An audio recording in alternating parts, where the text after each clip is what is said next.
हरे कृष्ण। इस वीडियो में उस लीला के बारे में जानेंगे जब श्री कृष्ण ने मिट्टी खाई और माता यशोदा ने उनके मुख में संपूर्ण ब्रह्मांड को देखा। यह प्रसंग श्री गर्ग संहिता गोलोकखंड अध्याय 18 में वर्णित है।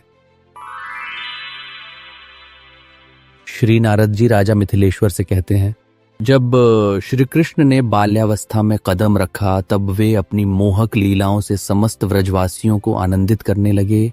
उनकी बड़ी बड़ी कमल के समान सुंदर आंखें थीं, उनका श्यामल शरीर मन को मोह लेने वाला था और वे निरंतर अपनी बाल लीलाओं से सभी का मन जीत लेते थे। वे गोपियों के घरों में घुसकर माखन चुराते और उन्हें अपनी शरारतों से प्रसन्न करते थे। श्री कृष्ण जैसे जैसे बड़े होने लगे वैसे वैसे उनका सौंदर्य और भी निखरता गया। उनकी अद्भुत क्रीड़ाएं पूरे व्रज में प्रसिद्ध हो गईं।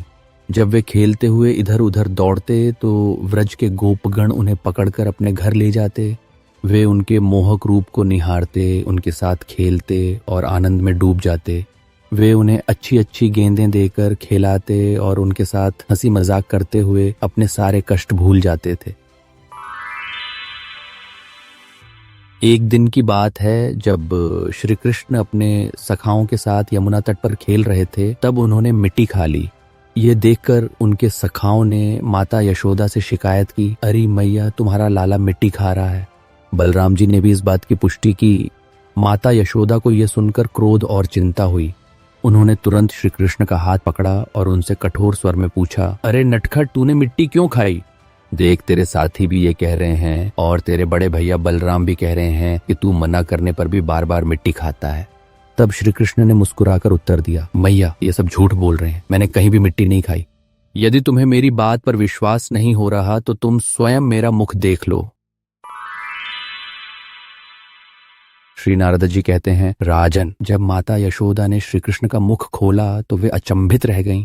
उन्होंने देखा कि श्री कृष्ण के छोटे से मुख के भीतर पूरा ब्रह्मांड विद्यमान है।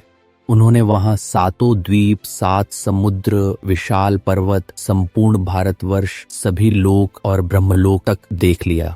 इतना ही नहीं, उन्होंने स्वयं को भी श्री कृष्ण के मुख के भीतर देखा। यह दृश्य देखकर माता यशोदा अचंभित रह गईं और घबराकर अपनी आंखें बंद कर लीं। यशोदा सोचने लगीं, क्या मेरा यह बालक साक्षात भगवान नारायण है? उनके मन में ज्ञान उत्पन्न हो गया और वे यह समझ गईं कि श्री कृष्ण कोई साधारण बालक नहीं है। किंतु तभी श्री कृष्ण ने अपनी माया का प्रभाव डालकर माता यशोदा को फिर से अपने प्रेम में लौटा लिया। उनकी स्मरण शक्ति विलुप्त हो गई और वे श्री कृष्ण के विराट स्वरूप को भूल गईं। वे फिर से अपने लाला को वही नटखट प्यारा बालक मानने लगीं जो केवल उनकी गोद में खेलने वाला था। श्री कृष्ण उनकी इस भोली अवस्था को देखकर मंद मंद मुस्कुराने लगे।